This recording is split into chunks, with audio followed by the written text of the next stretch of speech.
Cricket with Ajit के राजनीतिक मंच पे आप सभी का स्वागत है। देश के सर्वोच्च मंदिर संसद भवन से कल एक ऐसी तस्वीर आई जो देख करके भारत के 140 करोड़ जनता तो निश्चित तौर से डिसअपॉइंट हो ही गई होगी।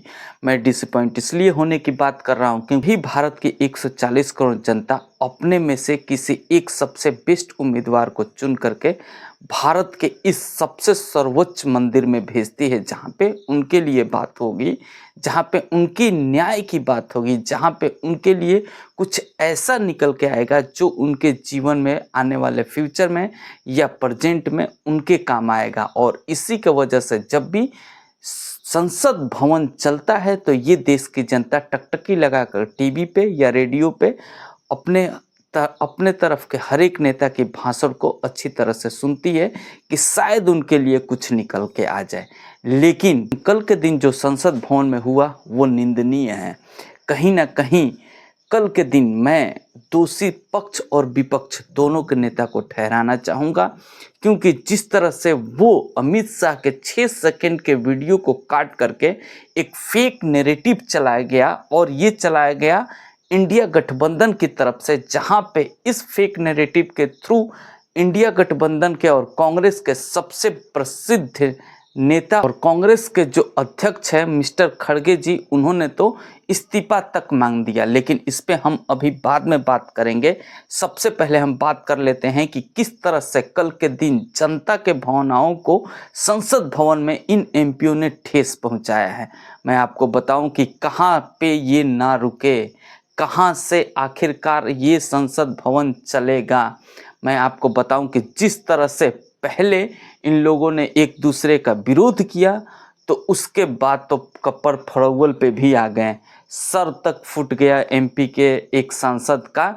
और उसके बाद वो इल्ज़ाम राहुल गांधी पे भी लगाया गया। मैं यहाँ पे किसी को डिपेंड नहीं करना चाहूँगा, बल्कि मैं यहाँ पे दोनों ही तरफ से यही कहूँगा कि प्लीज़ आप लोग संसद भवन को चलने दीजिए। मैं नेता पक्ष और नेता विपक्ष से दोनों से जनता की तरफ से हाथ जोड़ करके यही गुहार करूंगा कि जिस तरह से पिछले 10 दिन से संसद भवन में माहौल बनाया गया था, ये तो होना तय ही था। तो मैं यही कहूँगा कि ये ना होने दे। हाथ जोड़ के जनता की तरफ से मैं आप लोगों से रिक्वेस्ट करता हूँ। मैं आपको बताऊँ कि जिस तरह से संसद भवन में पिछले 15 दिनों से 10 दिनों से जब से संसद चालू हुआ है, तब से एक दूसरे के ऊपर में जिस तरफ से आरोप और प्रति आरोप लगाए जा रहे थे, उस तरह से ये होना तय ही लग रहा था। क्योंकि कोई भी नेता अपने आप को डिपेंड करने के लिए किसी भी हद तक गिर सकता है। यही हो रहा है भारत की आज की राजनीति में।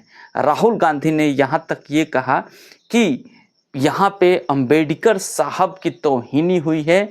ये हम जो अमित शाह ने भाषण दिया है उसकी हम निंदा करते हैं। यहाँ पे अंबेडकर साहब को डिपेंड करने की कोशिश करी राहुल गांधी ने। तो राहुल गांधी जी, मैं आपसे हाथ जोड़ के यही प्रार्थना करूँगा जनता की तरफ से कि आपने अंबेडकर को कहाँ छोड़ा है। आपने अंबेडकर को तो संसद नहीं बनने दिया, आज तक उनकी एक स्मृति नहीं बनने दी, आज तक अंबेडकर साहब को एक भारत रत्न नहीं देने दिया आपकी सरकार ने। तो आप किस तरह की हक की बात कर रहे हैं और किस तरह की आप अंबेडकर साहब की निंदा होने की बात कर रहे हैं। आप तो ना ही करें। और मैं खड़गे जी पे तो बाद में आऊँगा, लेकिन राहुल गांधी के इस नैरेटिव के बाद में राहुल गांधी के तरफ से हर एक उनके इंडिया गठबंधन के नेता एक्टिव हो गए, जो शायद अंबेडकर को इससे पहले याद भी नहीं किए होंगे। मैं बात कर रहा हूँ चाहे अरविंद केजरीवाल हो दिल्ली से, या फिर जो अरविंद केजरीवाल के अलग अलग एमपी एमएलए हैं वो हो, या फिर महाराष्ट्र से उद्धव ठाकरे हो। हर एक लोग इस पे इंडिया गठबंधन की तरफ से बोलते हुए नजर आए और यहाँ तक कि इस्तीफा भी मांग लिया। लेकिन अब हम आते हैं खड़गे जी के बयान पे। खड़गे जी ने अमित शाह से इस्तीफा तो मांगा ही मांगा, साथ ही ये कह दिया कि यदि अमित शाह इस्तीफा नहीं देते हैं तो नरेंद्र मोदी यानी पीएमओ से उनको बर्खास्त कर देना चाहिए। यहाँ तक तो खड़गे जी का बयान मुझे ठीक ठाक लगता है कि चलिए आपने इस्तीफा मांगा, यदि वो इस्तीफा नहीं देते हैं तो फिर आप पीएमओ से उनको बर्खास्त करने का यहाँ पे गुहार लगा दी। लेकिन सबसे गलत बात तो खड़गे जी ने तब कह दिया जब उन्होंने ये कहा कि यदि अमित शाह इस्तीफा नहीं देंगे तो भारत जलेगा। ये आप क्या कहने की कोशिश कर रहे हैं? क्या भारत की जनता को आप बेवकूफ़ समझते हैं कि वो आपके इस फालतू के बयान पे वो भारत जलाएगी? क्या आप इस भारत को बांग्लादेश समझते हैं? मुझे तो समझ में नहीं आ रहा है कि आप किस माइंडसेट के साथ में ये कहा। आप ही के इस बयान के वजह से आपका ही एक कार्यकर्ता अपनी जान से हाथ धो बैठा है और आप इससे शायद कभी मिलने तक नहीं जाएंगे या फिर अपने बयान में एक उसके लिए खेद भी प्रकट नहीं करेंगे। और आप ये कह रहे हैं कि भारत जलेगा। ऐसी बयान सुनकर के भारत के वो 140 करोड़ जनता कहीं ना कहीं रुष्ट तो होगी ही आपसे।